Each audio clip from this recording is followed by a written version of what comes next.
She walked into the CEO's office wearing shoes too big and hope too fragile. Not for herself, but for the mother fighting for breath in a hospital bed. He thought it was just another job interview, until the little girl whispered something that shattered his world. "Mom says you used to love her." In that moment, his past, present, and future collided, and nothing would ever be the same again. If this is not just a story, it's a piece of someone's hidden pain, quietly waiting to be heard. In today's story, we dive into a moment that can change everything, in the most unexpected way. Before we begin, where are you listening from? Canada, the US, Norway? Let us know in the comments, because stories may begin anywhere, but they connect us all. Stay with us until the very end, because sometimes, what breaks your heart can also heal it. And if you believe stories can change lives, hit subscribe. Join our journey. We'd love to hear your thoughts. Drop a comment. Your voice matters here. Rain tapped gently on the wide glass windows of the 10th floor executive suite of Halcyon Tech Corp, casting slow-moving shadows on the white marble floor. The scent of rich mahogany bookshelves, soft leather, and aged coffee filled the quiet room. At the far end, beside an orchid-filled windowsill, sat a chair, always empty, except on Wednesdays. CEO Daniel Whitaker stared at the chair every week. It was his reminder. Years ago, he had lost someone in a hospital room not unlike the sterile, echoing halls just blocks from his skyscraper empire. That day, he missed her final breath because of a board meeting. Since then, every Wednesday, he sat in silence, thinking of the last words she ever whispered, "Never let success silence your heart." Daniel had become the kind of man who didn't just run a billion-dollar company. He carried ghosts. His office was immaculate, but his soul had corners filled with unspoken regrets. This Wednesday, however, the chair wasn't empty. A child sat there, a little girl, thin, with muddy sneakers, a red sweater 2 sizes too big, and eyes too serious for her age. Waited nervously with a manila envelope clutched in her trembling hands. Daniel blinked. "Security let you in." She stood up, nodding quickly, her voice soft. I'm here for the job interview." He frowned. "You're what, 8, 9? She corrected, placing the envelope on his desk. "My mom, she can't come. She was supposed to interview today, but she's in the hospital. So I came instead." The room went quiet. Rain fell harder. Daniel opened the envelope with slow hands. Inside were a resume, a handwritten note, and a drawing of a woman in a hospital bed holding the hand of a small girl with curly hair. Something cracked inside him, and in that moment Daniel Whitaker, the unreachable CEO, the man with locked doors and guarded heart, felt his past collide with the present in a way that would change everything. He didn't know it yet, but this child was about to rewrite the story he thought he'd already closed. Forever. The girl stood on the very edge of the executive carpet, like it was lava. She didn't move past it, didn't dare. Her hands clutched each other so tightly that her knuckles had gone white. Her oversized red sweater swallowed her small frame, the sleeves dangling down like loose drapes. She looked out of place among the polished glass, gold-trimmed furniture, and the silent hum of power that filled the air like static. Daniel Whitaker leaned back in his leather chair, watching her carefully. "Your name?"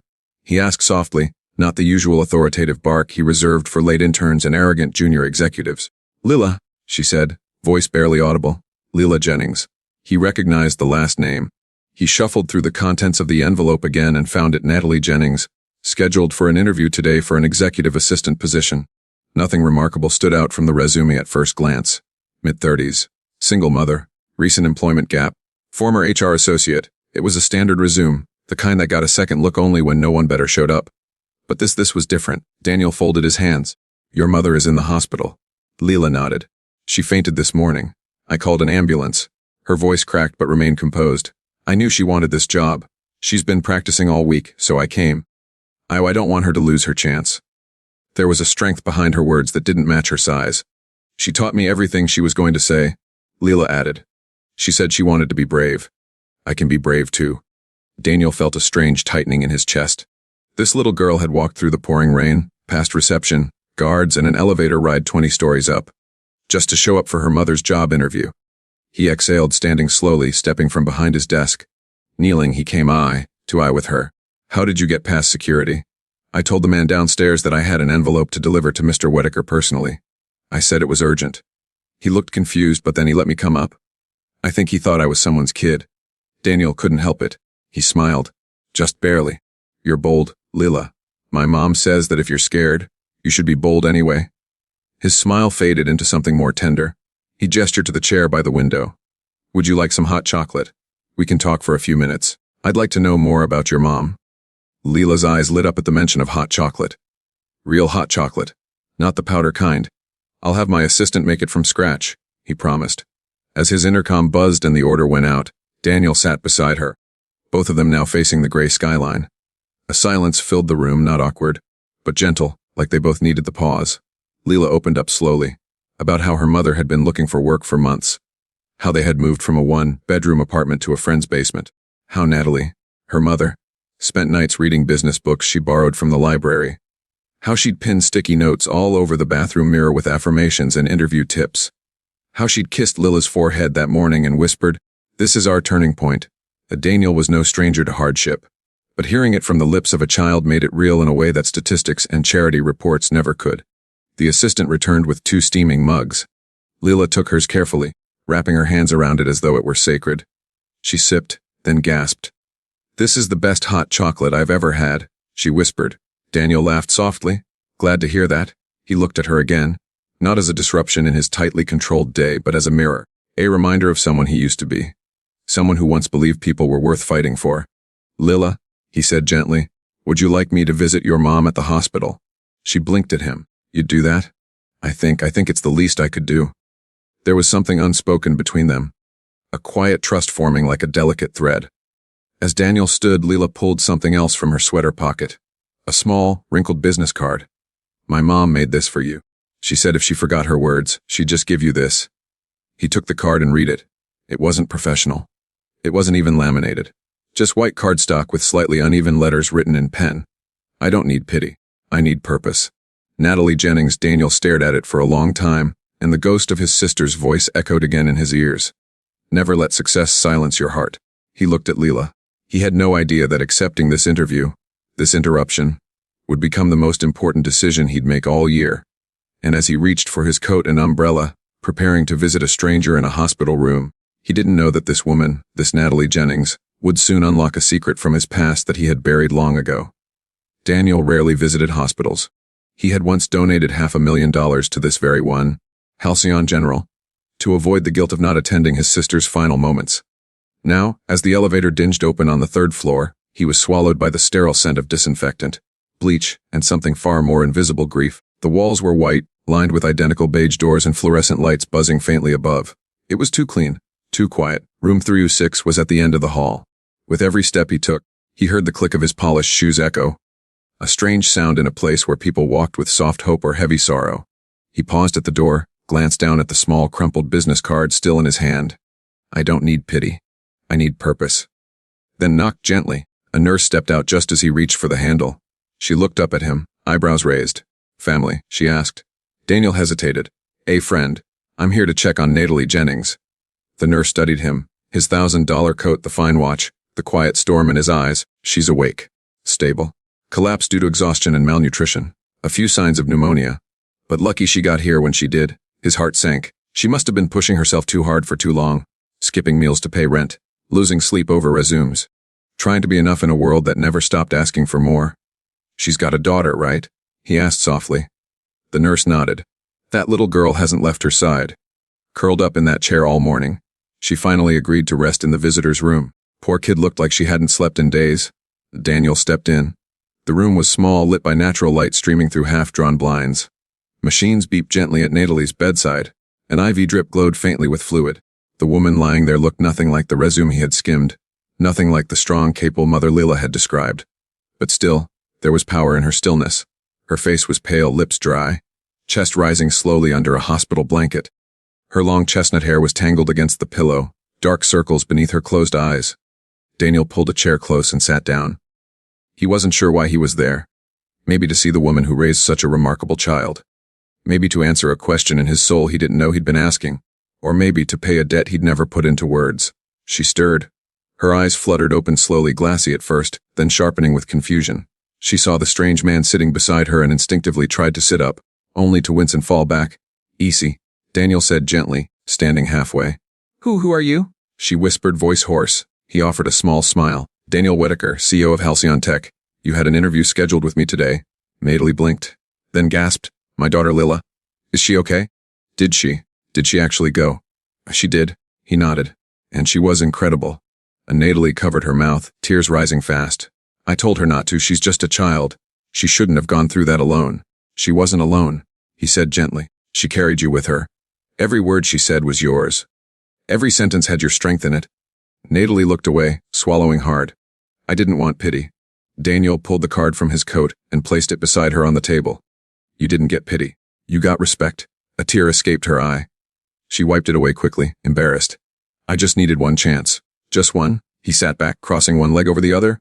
What happened? Why didn't you tell anyone how bad it was? Natalie shook her head. What would I say? That I lost my job, my savings, my apartment. That I could manage one meal a day so my daughter could have two. That I printed my resume at a gas station printer with my last $5. She scoffed weakly. No one wants to hire someone that desperate. You're wrong, Daniel said quietly. Someone should. They sat in silence for a while. Outside the window, the rain had stopped. Sunlight now filtered through, catching the glint of the ivy tube and making the room warmer, gentler. Then Natalie looked at him. Really looked.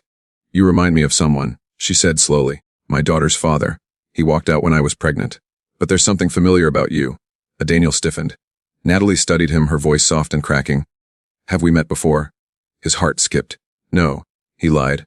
I don't think so. But deep inside, a memory flickered. A night more than 10 years ago. A name he'd buried. A choice he'd made. And in that moment, a terrifying thought crossed his mind. Could it be? The name he'd locked away for a decade now echoed through his skull like a ghost in a grand hall Natalie. Not just Natalie Jennings, the woman lying in a hospital bed fighting off exhaustion and pneumonia. No, Natalie from 12 years ago. The one with paint on her hands and laughter in her eyes. The one who walked barefoot through campus gardens with a head full of poetry and a future full of dreams. Daniel stood frozen near the window, staring through the glass like it could somehow shield him from the avalanche inside. He remembered the way she used to speak. Like every word mattered. He remembered how she smelled of lavender and bookstore pages. He remembered the small scar on her wrist from a bicycle crash, the one she always tried to hide. And now, lying before him, weathered by life, still beautiful but hollowed by time. Was she the same Natalie? His Natalie. She didn't recognize him. Of course not. He wasn't Daniel Whittaker, the literature major with messy hair and a broken watch anymore. He was Mr. Whittaker now. Sharp suit, cold voice, polished life. He had changed. She had too. But something underneath it all still felt terribly familiar. Natalie stirred again, the oxygen tube shifting as she turned her head slightly. Mr. Whittaker, she said slowly, watching him. Can I ask you something personal? His chest tightened. Of course. She closed her eyes briefly. Did you grow up poor? He blinked, taken aback. Why do you ask? She smiled faintly, voice barely a whisper. Because only people who've suffered know how to sit in silence with someone else's pain. Daniel swallowed hard. I did, he said after a moment. Not much. But enough to remember what an empty fridge sounds like. Enough to know that shame sticks longer than hunger. She looked at him with new eyes, gentler now. I didn't want Lila to worry about me. But she always does. She carries too much. She carries you, he replied, his voice cracking just slightly. She said you've been her hero since she was 3. And Natalie's lips curled into a fragile smile. She was born on the coldest night of the year. I was alone, terrified. But the moment I held her, everything made sense. Daniel felt something inside him shift. He reached into his coat pocket, took out a sleek black notebook and tore a page from it. He scribbled quickly, then placed it beside her card on the tray table. What's this? She asked. An offer letter, he replied, standing tall. You're hired? Natalie blinked, stunned. But? What? I didn't even. You did. Through your daughter. His gaze was firm, but kind.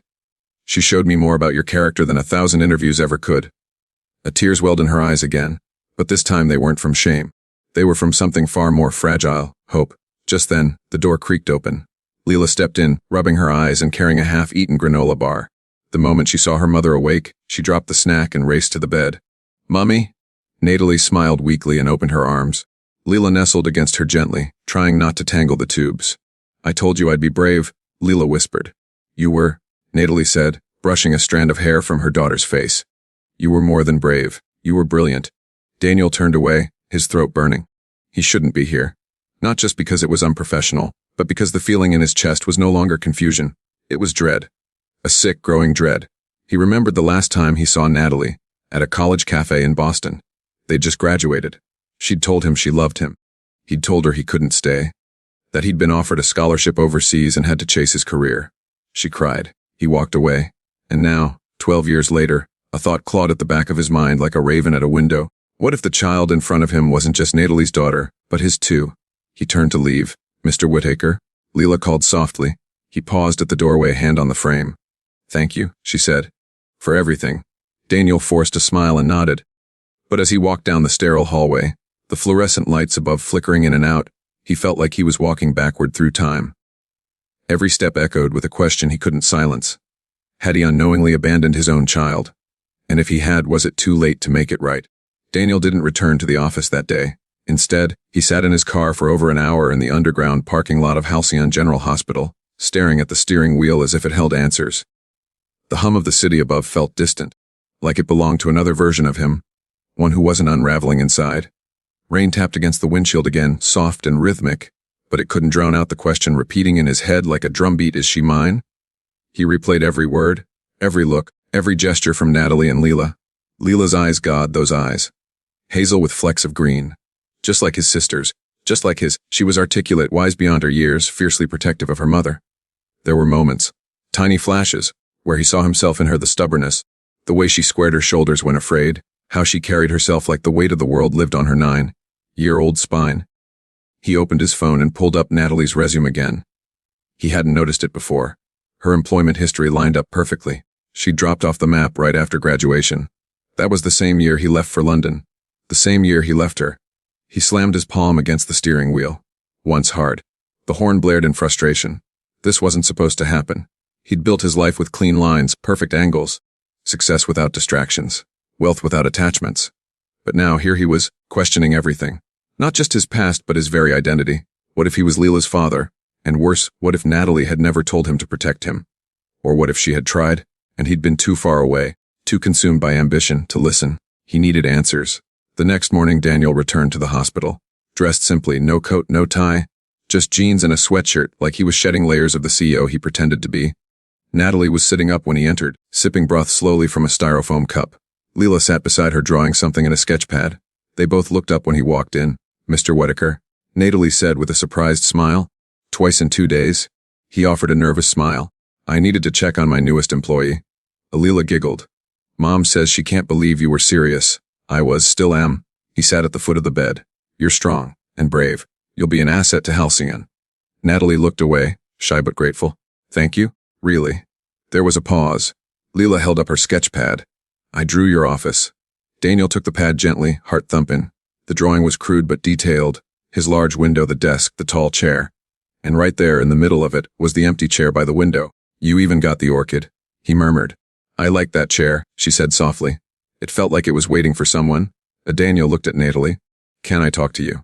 "Alone?" She hesitated, then nodded. "Leela, sweetheart, why don't you go get a juice from the vending machine?" Leela obeyed with a smile and a skip, her curls bouncing as she left the room. The moment the door closed, the silence between them thickened. Daniel looked down, fingers interlocked. "Natalie, I need to ask you something. And I need you to be honest." She froze. His voice dropped. "Is Leela mine?" The air drained from the room. Natalie's breath caught, and she closed her eyes as if she had been waiting years for this moment. "I was wondering when you'd ask." Daniel's pulse pounded. "I didn't know how to find you after you left," she said slowly. "And when I finally did, you were on the other side of the world, living this huge, important life. I didn't want to be the girl who showed up with a child and ruined everything." "You wouldn't have ruined anything," he said, voice raw. "I was scared," she whispered, "and stubborn. I convinced myself I didn't need help, that I could raise her on my own. I didn't want pity, Daniel. I wanted to matter." He leaned forward. "Does she know?" Natalie said quickly. "She only knows what I've told her, that her father was someone I loved once. But she doesn't know it was you." Daniel stood up, pacing. "We need to be sure. A DNA test, if she's mine." Natalie's voice broke. "She is." He looked at her, eyes burning. "Then why didn't you fight to tell me?" "Because you left," she cried, tears streaming now. "You chose your future. I respected that. I had no right to pull you back into mine." Daniel sank into the chair beside her. The weight of her words sat heavy on his chest. He stared at the floor, his voice barely above a whisper. "I left everything, but I didn't know I was leaving her too." Just then, the door creaked open again. Leela peeked in, holding a juice box and smiling shyly. "Am I interrupting?" Daniel turned slowly. He didn't answer. He just looked at her, really looked, and for the first time, he saw not just a brave little girl, but a reflection of himself. And he knew. Daniel had always believed he understood pressure. Boardroom deadlines, investor calls, IPO pitches, multi-million-dollar acquisitions. But nothing had prepared him for what it felt like to watch a little girl sip apple juice through a straw and realize she might be his daughter. She sat on the edge of the hospital bed now, humming softly while swinging her feet. Her sketchpad rested on her knees. Natalie was dozing lightly beside her, worn out from a restless night, the soft beeping of the heart monitor her only rhythm. Daniel sat in the corner chair, silent, hands resting on his lap, body stiff as stone. His mind, however, was a war zone. She's mine. She has to be. He could see it now more than just the eyes. The way Leela narrowed her brows when thinking, the quiet confidence in her voice, the fierce loyalty, the unspoken ache of being the strong one. He knew that feeling. He'd lived it for years after his sister died. But what now? What did you do when a 9-year-old stormed into your life with crayons and courage and called you Mr. Whittaker? But never, Dad. What did you do when the woman you once loved, maybe still loved, looked at you like an open wound? You couldn't just press rewind. You couldn't walk back into someone's life and say, "Hey, sorry I missed a decade. Mind if I catch up?" Leela looked up suddenly. "Are you okay?" Daniel blinked, pulled from his thoughts. Yeah, I'm okay." She narrowed her eyes at him, then tilted her head curiously. "You look sad, like how Mommy looks when she reads old letters." He smiled faintly. "I guess I'm just thinking." "About work stuff?" He paused. "No," he admitted, "not this time." Leela nodded like she understood. "Grown-ups get quiet when it's about feelings." Daniel chuckled. "Do they?" But I think it's okay to talk, even if it's weird." There was a beat of silence between them, the hum of the machines, the creak of the hospital bed. "Leela," he said softly, "can I ask you something?" She looked at him with innocent eyes. "Do you ever wonder about your dad?" Leela's gaze dropped to her sketchpad. She paused, then nodded. "Sometimes. Like when kids talk about their dads picking them up from school or doing stuff on weekends." She bit her lip. "But I never asked Mommy much. I didn't want to make her sad." Daniel's throat tightened. "What would you want to know if you could meet him?" She thought for a long moment. "I'd want to know why he left," she said quietly. "And if it was my fault." Daniel's heart shattered. "No," he said firmly. "Never. It could never be your fault." She looked up at him slowly, her voice small. "Do you know him?" He hesitated. Natalie stirred beside them, a soft groan escaping her lips as she blinked herself awake. Her hand reached instinctively for Leela, then stopped when she noticed Daniel's expression. His eyes haunted. Leela turned toward her mother. "Mr. Whittaker was just asking about my dad." Natalie's breath caught. She looked at Daniel, searching his face for a signal, and found it. Her eyes widened slightly. She shook her head almost imperceptibly, as if pleading not yet, not like this. Daniel cleared his throat. "I just meant your mom's raised a very brave girl. Whoever your father is, he's missing out." Leela shrugged. "Maybe. But Mommy says not all stories go the way we want." He nodded slowly, blinking away the burn in his eyes. Natalie reached for his hand when Leela wasn't looking. Her grip was weak, but her fingers trembled. Her eyes said everything her voice couldn't. "Please don't break her heart." He gave a small squeeze in return, then stood. "I should head out," he said quietly. "Let you both rest." Leela frowned. "Will you come back?" He looked at her, then Natalie, then back. "Yes," he said after a moment. "I promise." And he meant it. But as he left the hospital room and walked down the corridor, past the nurse's station and into the elevator, Daniel felt something unfamiliar settling over him, a weight he hadn't carried before. Responsibility. Not the corporate kind. Not financial or strategic. This was the kind that wrapped around your soul. The kind that came with bedtime stories, birthday candles, and years already missed. Back in his car, he pulled out his phone and opened his calendar. He stared at the full week ahead: meetings, deals, speaking events. He pressed a few buttons and cleared it all. He had something more important now, a daughter, and a second chance. But even as the hope of that settled in, another question echoed in his chest: would Natalie ever let him in? Not just into Leela's life, but into her heart again. 3 days had passed since Daniel walked out of that hospital room with the world spinning differently on its axis. He didn't return to Halcyon Tower. His executive team panicked, his assistant nearly quit, and the board members flooded his inbox with passive-aggressive emails. He ignored them all. He spent those days watching, remembering, questioning, and most of all, learning. For the first time in years, Daniel left behind his polished routines and returned to the forgotten edges of the city. The places where his life used to be messy and real. The libraries with old brick walls. The food trucks where he and Natalie used to eat fries under street lamps. The crumbling park where they'd once made promises too big for two kids who didn't know the world would test every one. That's where he went now. The park hadn't changed much in a decade. Still tucked between two rusting fences, still shadowed by an old maple tree whose roots cracked through the pavement like time refusing to be ignored. The swing set creaked in the wind, its chains rusted and seat crooked. Daniel approached slowly. The silence of the place was unnerving, not peaceful like he remembered. No children's laughter, no music from distant radios. Just wind and memory. He sat on the bench where he once kissed Natalie for the first time, where she whispered her dreams about being a writer, a teacher, a mother. He used to tease her then, saying she wanted too much. Now, he knew. She was just asking the world for enough. His eyes drifted toward the swing empty, and suddenly he imagined Leela sitting on it alone, swinging gently, staring at the clouds, wondering if she would ever get to meet her father. Not the mystery man her mother had spoken of, but a real man with arms that held and eyes that listened. He buried his face in his hands. God, what have I done? Back at the hospital, Natalie was staring out her own window. Leela had gone to school for the day, her first in over a week, and the room felt cold without her tiny, buzzing energy. The silence made Natalie's thoughts louder. She couldn't stop thinking about Daniel, the way his face had changed when she confirmed the truth, the grief in his eyes, the guilt, the ache of time lost. She knew what it was like to carry that weight. She'd been carrying it alone for nearly 10 years. She had no idea what would happen next. Would he fight to be a part of Lila's life? Would he demand shared custody? Would he walk away? The last possibility terrified her most, not for herself, but for her daughter. Because Leela had a beautiful, untainted heart. And if Daniel walked away now, if he gave her just a glimpse of fatherhood only to disappear, it would break something in Leela that Natalie had fought all these years to protect. But deep down she hoped. She hoped because she saw something in him again. A softness she remembered from years ago. A man who used to write poetry in the margins of his textbooks and talk about changing the world, not conquering it. Maybe he hadn't completely vanished. Maybe a part of him, the real him, still lived. Her phone buzzed on the table. A text. Danielle, are you free today? I'd like to take Leela somewhere after school. Just the park. Nothing heavy, she won't know unless you say yes. Natalie stared at the message for a long time. Then type okay. I trust you.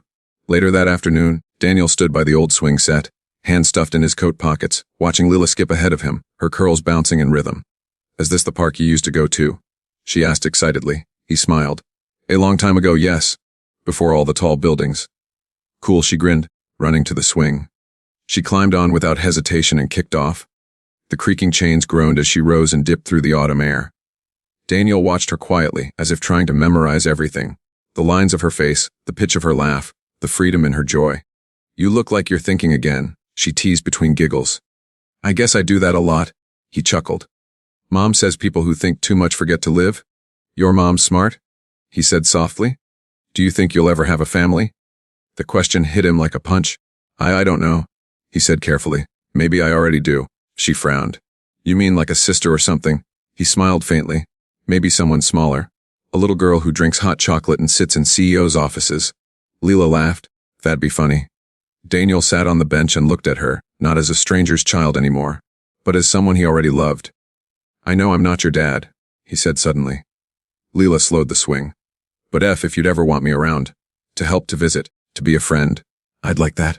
Very much. Leela looked at him, her eyes thoughtful. Then she gave the faintest nod. I think I'd like that too.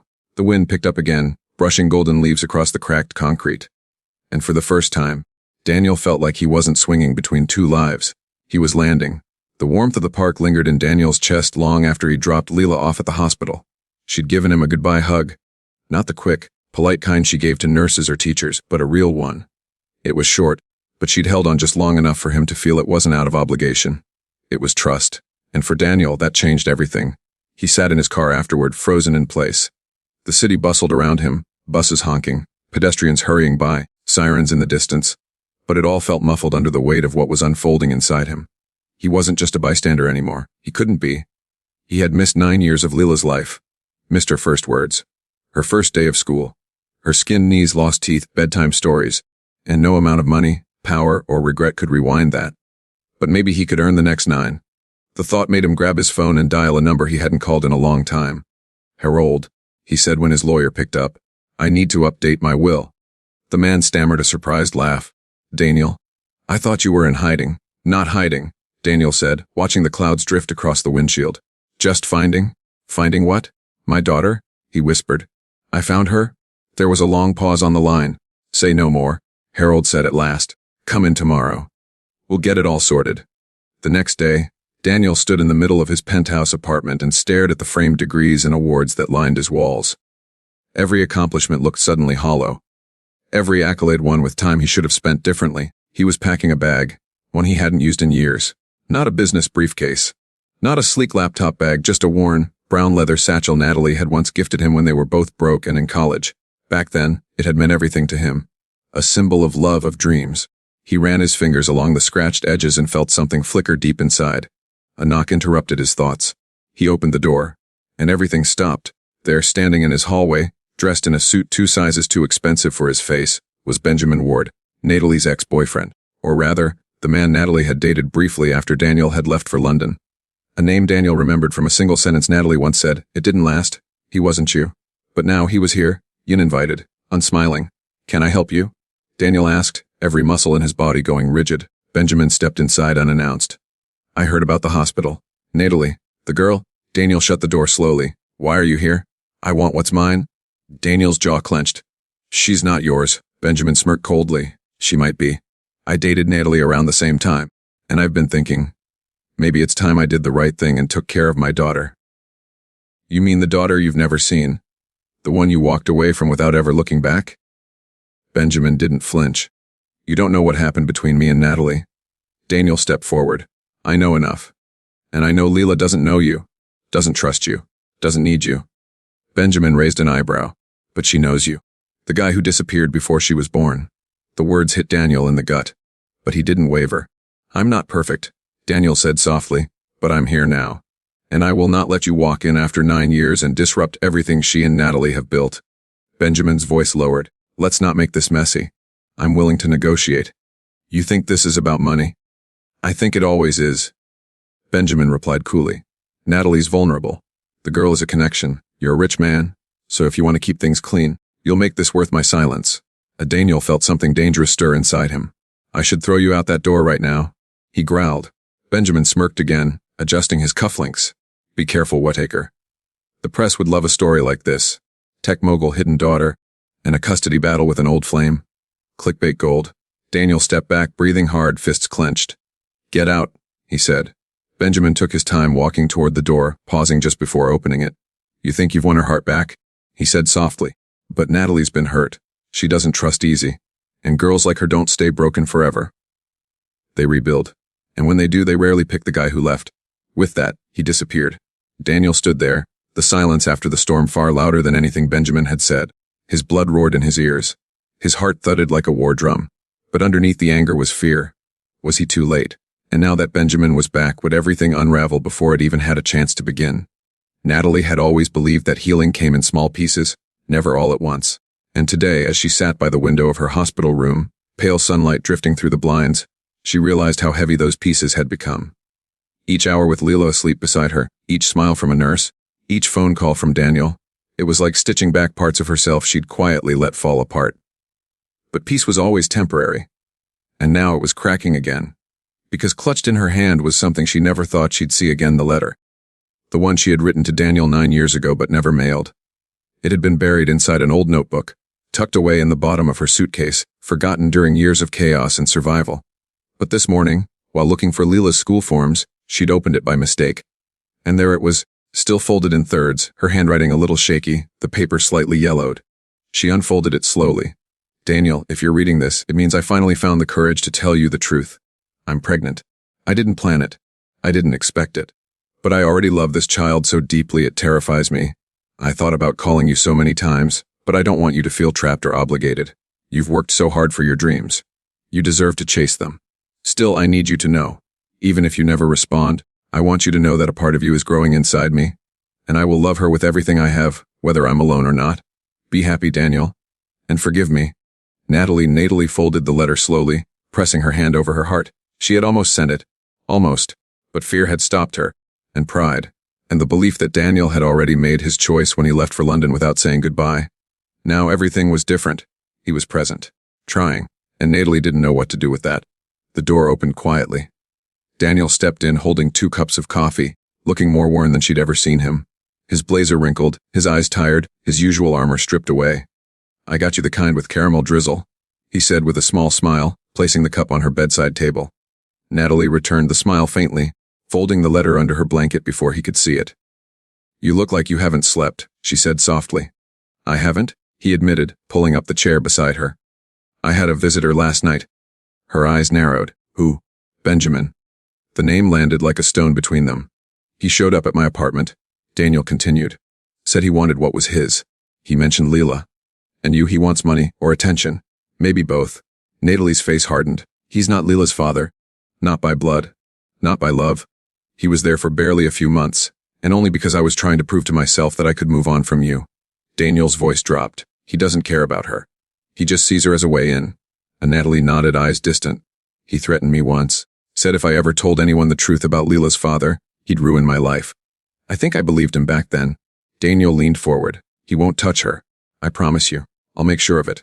She looked at him then. Truly looked. There was no smugness in his expression. No arrogance. Just sorrow. Just quiet determination. I'm not the same man I was, Natalie, he said. I left because I was young and scared, but that doesn't mean I didn't love you. And it doesn't mean I don't want to be here now. She swallowed, her throat dry.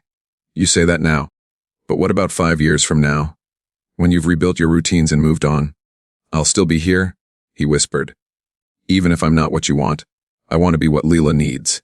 That sentence broke something in her. She reached beneath her blanket and handed him the letter. He took it slowly, his hands trembling as he unfolded it. As his eyes scanned the page, his face changed. His breath caught, his eyes burned, his lips parted like he might speak but couldn't. You wrote this, he whispered. I did, a long time ago. You were going to tell me. She nodded. But I lost faith. In you, in myself, in everything. Daniel lowered the letter into his lap and leaned back, staring at the ceiling, blinking fast. I could have known her, he said, voice raw. I could have held her as a baby. Seen her first steps. I know. Natalie whispered, her voice breaking. And I'm sorry. He stood up abruptly, pacing the small room, hands buried in his hair. I missed everything, and I can't get that back. No. Natalie said gently, but you have today, and tomorrow, and every day after that. He turned to face her, his eyes red but focused. Then let me have them, please. Natalie nodded slowly, and for the first time in years, something inside her released, a tension she hadn't known she'd been holding. Just then, Leela burst into the room with a grin, holding a piece of paper. Mom, Mr. Whitaker, look what I drew. She ran up to them and proudly held up a crayon drawing. 3 stick figures, holding hands under a sun, a woman, a little girl, and a tall man in glasses. Daniel's hand flew to his mouth. Natalie reached for his hand and held it. And for the first time, they didn't feel like 3 separate lives. They felt like a family. It was nearly dusk when Natalie sat alone in the hospital room, the soft hum of machines steady in the background. Leela had fallen asleep curled up on the pull-out chair, cradling the drawing of her 3-person family in her small hands. Her peaceful breathing was a comfort Natalie clung to like a life raft. But Natalie's hands trembled. On the tray before her sat a manila envelope, thick, stamped, and marked with 2 words that unraveled her. Custody proposal. Daniel had dropped it off earlier, gently placing it on the table like it might break if handled too quickly. His eyes were cautious, his voice gentle, almost apologetic. This isn't pressure, he had said. It's protection, for her, for you. And Natalie hadn't opened it yet. The envelope sat like a weight on her chest, invisible but suffocating. Her reflection in the window showed a woman torn in half, part mother, part survivor, and now part partner, maybe, but trust. Trust was a scar, not a scarless memory, and this letter, was the sharp edge that would either deepen the wound or start to stitch it shut. She took a breath and opened it. The document inside wasn't what she expected. No legal jargon, no claims, no demands. The top page was a handwritten note. Natalie, I know the law gives me options. I know I could fight. But I'm not here to take anything away from you. I'm here to offer more. This isn't about me having rights over Leela. It's about giving her the stability and future she deserves. Without fear, without struggle. A future with you at the center, and me beside her, as much or as little as you allow. I've set up a trust in her name. She'll have access when she turns 18, not for fame, not for business. For college, travel, growth. You'll be the sole guardian. I've already waived legal claims, but there's one part I couldn't leave blank. The emergency contact line. I wrote my name. Because if something ever happens to you, Natalie, I want Leela to have someone who knows her heart. Someone who already loves her. You never owed me this chance. But I'm asking anyway. Not as the man who left, as the man who came back. Daniel. Natalie's tears spilled silently onto the page. She clutched it to her chest, unable to breathe. This wasn't a custody battle. This was a love letter, not to her, but to the little girl they had created together. For years, Natalie had been Leela's everything. Her shelter, her safety net, her anchor. She had never needed anyone to co-parent, never begged for help, never let herself even dream of sharing that role. But maybe she didn't have to do it alone anymore. The next morning, Daniel arrived early with 2 coffees and a bag of warm pastries. He knocked quietly before stepping inside. Leela was still asleep, Natalie was awake, and she was holding the letter. Their eyes met. Daniel didn't speak. Instead, Natalie stood slowly and crossed the room. She reached into her cardigan pocket and pulled out a folded paper of her own. "What's this?" he asked cautiously. "My reply," she said. He unfolded it. It was a single sentence, written in blue ink with firm, trembling handwriting. "You're not her emergency contact, Daniel. You're her father."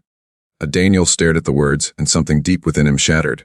Not from pain, from release, from permission, from belonging. "I don't know what kind of future we'll have," Natalie said softly. "I don't know if I'll ever be able to forget the pain. But I do know you've changed, and I see the way Leela looks at you now. Like she's been waiting for you without knowing it." Daniel took a shaky breath. "I've been waiting for her too. For both of you." Then Natalie reached for his hand. He didn't let go. And in that quiet room, lit by morning sun, surrounded by soft breathing and the smell of cinnamon pastries, something finally shifted. The past wasn't erased. But the future, it was beginning to bloom. Later that afternoon, Daniel took Leela to the bookstore near the hospital. It was small, tucked between a laundromat and a flower shop, and it smelled like dust, pages and rain, exactly the way Natalie had once loved. Leela picked out a stack of children's books and hugged them to her chest. "Can we read these together?" she asked. Daniel knelt beside her. Every single one. She leaned against him, and in that moment, it no longer mattered how late he had arrived into her life. What mattered was that he was staying. It was a crisp, golden morning, the kind of morning that makes everything feel possible. Sunlight spilled across the freshly polished floors of Halcyon Tower's top floor, where the once intimidating interview room now felt different, warmer, softer. Like something had shifted, not just in the room, but in the people inside it. Today, Natalie Jennings returned. Not as a patient, not as a mother grasping for strength, but as a woman stepping back into her power, and this time she wasn't alone. Daniel sat in the waiting area beside Leela, both watching through the glass wall as Natalie prepared to speak with the executive panel. She was dressed in simple, elegant gray, a blazer borrowed from a neighbor, slacks that didn't quite hide the scars of years spent surviving. But her shoulders were square, her hands steady, her voice, when she finally began, calm and unwavering. "I'm not here today to prove I'm worthy," she said clearly. "I'm here because I already know I am." Behind the glass, Daniel couldn't stop smiling. Pride swelled in his chest, a quiet, overwhelming kind of joy that made everything blurry. He didn't care that half his board still didn't understand why he was giving a non-traditional applicant this chance. He didn't care that his schedule had been turned upside down by pediatrician appointments and field trips. What mattered was that he was watching the woman he loved take back her story. Leela, sitting cross-legged on the couch, looked up at him. "She's amazing, isn't she?" Daniel looked down at her, eyes soft. "She always has been." Leela smiled. "You too, you know." He blinked. "Me? Yeah," she said matter-of-factly. "You fixed the chair in the office. You remember my favorite juice. You ask me about my drawings. You listen?" Daniel swallowed. "Thank you, Leela." She leaned her head on his arm. "I think you're supposed to be here." It was the simplest thing, but it unraveled him. Because for years he'd filled rooms, led meetings, conquered stages, and never truly felt like he belonged. Until now. Inside the interview room, Natalie spoke with a quiet fire. She answered every question with clarity and purpose, drawing from her years of navigating systems built to fail single mothers, from the resilience carved into her bones, from her deep empathy and unmatched drive. When asked about her biggest strength, she didn't hesitate. "Adaptability," she said. "I've had to wear every hat at once. Caregiver, budgeter, teacher, nurse, motivator. I've learned to lead without a title, manage without a team, and find opportunity in the smallest cracks." A long silence followed. Then one of the panelists, a senior VP who had been skeptical at her first visit, leaned forward and asked the question no one else dared. "What changed since your last interview?" Natalie looked through the glass, at Daniel, at Leela. Then she turned back, eyes shimmering. "I stopped pretending I was alone." 30 minutes later, the door opened. Natalie stepped out with a sealed envelope in her hand. Leela ran to her instantly, hugging her tightly. Daniel stood. "How did it go?" Natalie handed him the envelope. "You tell me." He opened it slowly. Inside, an offer letter. Full-time. Executive assistant to the CEO with benefits, flex hours. Childcare support. She'd been chosen. Daniel looked up at her, emotion tightening in his throat. "You did it." She smiled, but there was something deeper in her expression, something grateful and scared. "I'm still terrified," she admitted. "Of failing, of not knowing how to do all this." Daniel shook his head. "You already have. You've done the hardest part. You survived. You raised a miracle. And now you get to thrive." Natalie stared at him for a long moment. Then, without a word, She stepped forward and wrapped her arms around him. It wasn't a desperate hug. It wasn't even romantic. It was a promise that whatever came next, they'd face it together. Leela squeezed between them, giggling. Group hug. They all laughed. And for the first time in years, it didn't feel like they were repairing something broken. It felt like they were building something brand new. That evening, back in their small apartment, Natalie tucked Leela into bed while Daniel set a kettle to boil. The air was warm, filled with the smell of tea and hope. The walls didn't need to be painted gold. They felt golden with laughter and new beginnings. Natalie walked into the living room and sat beside him on the couch. She asked if you could do story time tonight. She said softly. Daniel turned to her, surprised. Really? She said you do voices better. He chuckled. That's not true. And Natalie raised a brow. You did a very convincing talking squirrel last night. Daniel laughed, standing. Well then, I guess it's time for my debut. She watched him walk into the bedroom, the sound of Leela's laughter already spilling into the hallway. And just like that, Natalie realized something. This wasn't about forgiveness anymore. It wasn't about fixing what was lost. It was about embracing what was here. A family. Unlikely. Imperfect. Beautiful. Born not from ease, but from endurance. And in that quiet, flickering moment, Natalie knew the interview that changed everything wasn't hers. It was his. A little girl walks into a powerful CEO's office, not to ask for a job for herself, but for the mother lying in a hospital bed. What begins as an interview turns into a journey of rediscovering love, mending broken hearts, and building a family from the ashes of the past. Sometimes the job you think you're offering isn't the one that truly changes a life.